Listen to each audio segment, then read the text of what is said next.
Hi there guys, I'm Nikhil from Notion Hub, and in this video, I'll be showing you the most important tips and tricks for your Vivo Y56. By the way, I'll also be making a dedicated video for the best features where I'll talk about all the features offered by this phone. So definitely check out that video as well, link will be in the description. With that said, first I'll start off with the navigation gestures. Once you enable this feature, you can just swipe from the bottom of the screen to go home. You can swipe and hold for recent apps, and finally, you can swipe from the left side or right side of the screen to go back a step. You can also swipe diagonally from the bottom left corner or bottom right corner to trigger Google Assistant.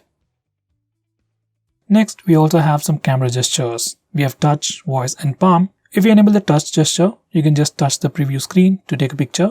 And if you enable the voice gesture, you can say cheese to take a picture, cheese. And finally, if you enable the palm gesture, you can just show your palm to take a picture. Next, we have a new home screen gesture.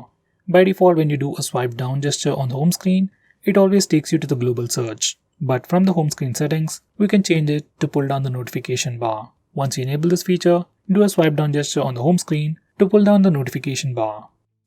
Next, we have some pretty cool features related to gaming, bundled together in Ultra Game mode. You can access it from settings or the notification toggles, and once you open it up, you can customize a lot of these settings. You have the regular stuff like where you can block calls, notifications, fix brightness levels, and some premium features like 4D game vibration, where the phone vibrates every time you shoot or get shot in games like PUBG. As of now, only few games support this feature. Besides that, every time you open a game, Game Assistant pops up with all the features, and you can also access it once the game starts by swiping from the side. Next, if you are using Face Unlock feature on this phone, I would suggest you to turn on this fill light feature. So Face Unlock works better even in low lighting conditions. It automatically increases the screen brightness to see your face better in low lighting conditions. While you're at it, you can also disable this toggle that says stay on lock screen, so you can directly unlock the phone using Face Unlock feature. Normally, you have to swipe on the lock screen to unlock the phone, even if you are using Face Unlock feature. Next, we also have a dedicated dark mode on this phone. You can enable it directly from the toggles or from the settings. Once you enable the dark mode, it changes the entire theme of the phone. All system UI elements change to the dark mode. Some system applications like the phone dialer, SMS application also change to the dark mode. Even Google applications like Play Store and YouTube change to the dark mode automatically. On this phone, we can also schedule dark mode so that it enables at a specific time and disables automatically at a specific time. Personally, I would keep it on all the time. It helps you save some battery and your phone also looks much more cooler. Next, we have split screen mode. Split screen mode has been on Android for a very long time, but on this phone there is a pretty neat shortcut. To open any application in split screen mode, just swipe up using 3 fingers and it opens the current application in split screen mode, and you can select the secondary application from the list below. On previous Vivo phones, only the apps displayed in the list are supported, but now almost all the applications support split screen mode.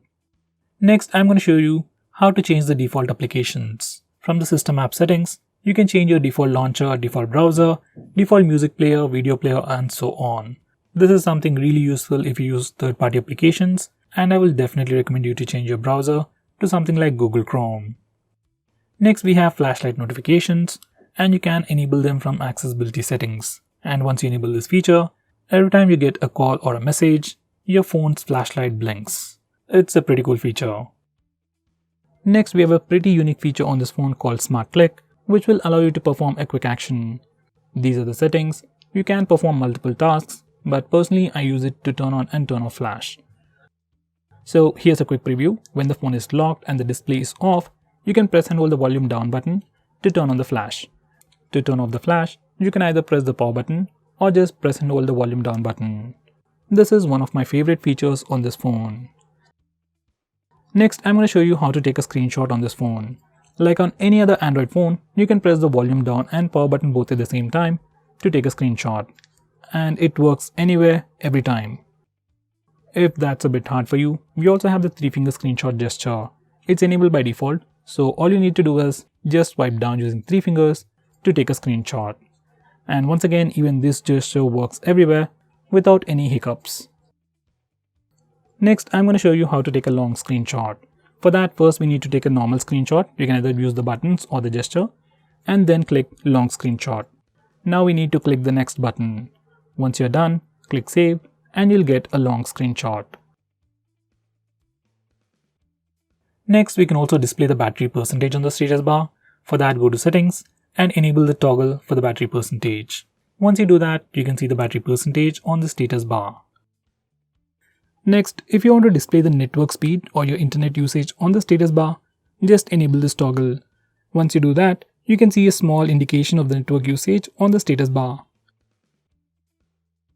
Next, I'm going to show you how to disable the lock screen poster feature. Some people like it, some people don't. If you want a fixed wallpaper or if you just want to disable this feature, just go to the lock screen settings and disable this toggle. Once we do that, we get a fixed lock screen wallpaper. So guys, these are the most important tips and tricks for your Vivo phone. If I missed out on anything important, do let me know by commenting below this video, and definitely check out my video on the best features. Link will be in the description. If you're planning to buy this phone, use the link in the description. It always helps the channel. And if you want us to make any specific video, tweet out to us with the hashtag AskGreedyTech on Twitter and we will try to make it as soon as possible. I'm Nikhil from GreedyTech signing off. Have a nice day.